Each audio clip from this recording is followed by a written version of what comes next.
ایک دفعہ حضرت عبداللہ بن عمر رضی اللہ تعالیٰ عنہ مدینہ منورہ کے نواح میں نکلے۔ آپ رضی اللہ تعالیٰ عنہ کے ساتھ آپ کے شاگرد بھی تھے۔ کھانے کا وقت ہوا تو شاگردوں نے کھانے کے لیے دسترخوان بچھایا۔ اتنے میں سے ایک چرواہا گزرا اور اس نے سلام کیا۔ حضرت عبداللہ بن عمر رضی اللہ تعالیٰ عنہ نے فرمایا کھانے میں شریک ہو جاؤ۔ اس نے کہا میرا تو روزہ ہے۔ عبداللہ بن عمر رضی اللہ تعالیٰ عنہ نے فرمایا کیا تم اس قدر شدید ترین گرمی کے دن میں بھی روزے رکھے ہوئے ہو اور اس حالت میں بکریاں بھی چرا رہے ہو؟ اس نے کہا میں باخدا ان ایام سے حصہ وصول کر رہا ہوں۔ حضرت عبداللہ بن عمر رضی اللہ تعالیٰ عنہ نے اس کا امتحان لینے کے لیے اس سے فرمایا ایسا کرو کہ اپنی بکریوں میں سے ایک بکری ہمیں فروخت کر دو، ہم تمہیں اس کی قیمت بھی دیں گے اور گوشت بھی دیں گے، گوشت سے تم روزہ افطار کرنا۔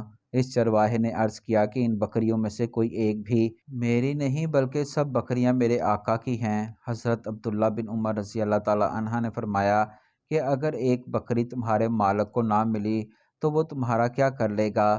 اس چرواہے نے آپ رضی اللہ تعالیٰ عنہ سے رخ موڑ کر آسمان کی طرف انگلی اٹھاتے ہوئے کہا ہاں اللہ کہاں جائے گا؟ یہ سن کر حضرت عبداللہ بن عمر رضی اللہ تعالیٰ عنہ پر ایک عجیب سی کیفیت طاری ہو گئی اور آپ بار بار چرواہے کی بات کرتے رہے کہ وہ دیکھو کہہ رہا ہے اللہ کہاں جائے گا۔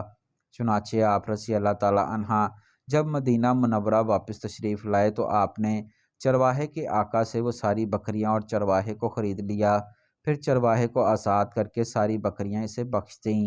حضرت پیر مہر علی شاہ گولروی کے زمانے میں قادیانی وفد حاضر ہوا اور کہا کہ ایک اندھے اور ایک اپاہج یعنی لنگڑے کے حق میں آپ دعا کریں۔ دوسرے اندھے اور لنگڑے کے حق میں مرزا قادیانی دعا کرے۔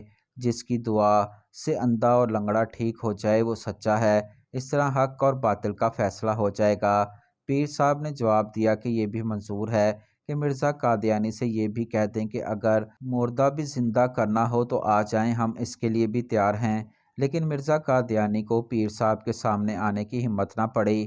اس پر پیر مہر علی شاہ نے فرمایا کہ یہ دعویٰ میں نے از خود نہیں کیا تھا بلکہ عالم مکاشفہ میں حضرت نبی کریم صلی اللہ علیہ وآلہ وسلم کے جمال و کمال سے میرے دل اس قدر قوی اور مضبوط ہو گیا کہ مجھے یقین کامل تھا کہ اگر اس سے بھی کوئی بڑا دعویٰ کرتا تو اللہ تعالیٰ ایک جھوٹے مدعی نبوت کے خلاف ضرور مجھے سچا ثابت کرتے۔ مجھے یقین کامل ہے کہ جو شخص تحفظ ختم نبوت کا کام کرتا ہے اس کی پشت پر نبی کریم صلی اللہ علیہ وآلہ وسلم کا ہاتھ ہوتا ہے۔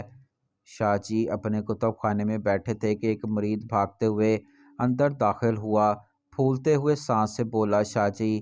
شاہ جی اسلام کی ناک کٹ گئی۔ شاہ جی نے پوچھا بھائی کیسی بات کر رہے ہو، کیا مطلب ہے تمہارا؟ وہ آدمی کہنے لگا حضور فنڈر قادری دہلی چوک میں بائبل اٹھائے کھڑا کہہ رہا ہے اے مسلمانوں سنو، اگر تمہارا دین سچا ہے، تمہاری کتاب سچی ہے تو آؤ اپنے قرآن کو آگ میں ڈالو، میں اپنی بائبل کو آگ میں ڈال دیتا ہوں، پھر فیصلہ یہ آگ کرے گی۔ شاہ جی اپنی جگہ سے اٹھے، کمرے سے نکلے، سیدھا دہلی چوک پہنچے۔ شاہ جی نے کہا اوئے فنڈر کیا بات ہے، مسلمانوں کو کیوں پریشان کر رکھا ہے؟ پادری نے اپنا مدعا پیش کیا۔ شاہ جی نے کہا ہم کافر نہیں ہیں جو قرآن کو ایسے ہی آگ میں ڈال دیں، یہ قرآن کی بے ادبی ہے۔ ایسا کرتے ہیں تم بائبل کو سینے سے لگا کر آگ میں کودو، میں قرآن کو سینے سے لگا کر آگ میں کود جاتا ہوں، پھر فیصلہ آگ بدستور کرے گی، جو چلے گا وہ جھوٹا ہوگا۔ مباہلہ چیلنج سن کر پادری پاگل کی ہوا نکل گئی، کھڑے کھڑے پتلی گلی ڈھونڈنے لگا۔ لوگوں میں اب شاہ جی کے چیلنج سے جان آ چکی تھی۔ لوگوں نے پادری کو بھاگنے نہ دیا بلکہ پاگل کو مجبور کیا کہ آج مباہلہ ہو جائے۔ آخر فنڈر پادری بول پڑا کہ میں نے بائبل پر تو نہ جلنے والی دوا لگا رکھی ہے لیکن خود پر نہیں، اگر میں ایسے ہی کود پڑا تو جل جاؤں گا۔